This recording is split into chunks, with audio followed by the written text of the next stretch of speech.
সকাল 10:15 নাগাদ হবে আমাদের পার্টি সিপিআইএম এর জিরানিয়া মহকুমার সম্পাদক মণ্ডলীর সদস্য এবং তফসিলি সমন্বয়ের মহকুমা সম্পাদক কমরেড সুনির্মল দাস, তিনি তার কাজের জায়গাতে যাওয়ার সময় বাড়ি থেকে বেরিয়ে যখন গলির সামনে এসছেন রানীর বাজার হাসপাতালের কাছে, তখন তার উপরে সেই এলাকার চিহ্নিত বিজেপি আশ্রিত দুষ্কৃতী 60 থেকে 8 জন জনৈক মানিক দেবনাথের নেতৃত্বে প্রাণনাশী আক্রমণ সংগঠিত করে।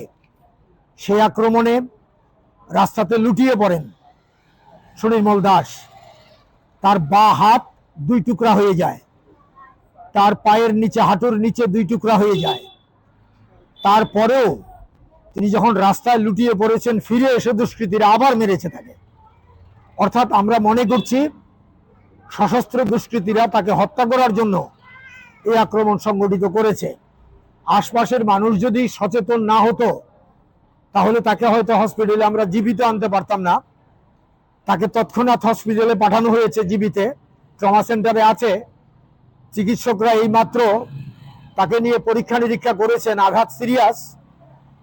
আমরা তাকে দেখতে এসেছি। আমার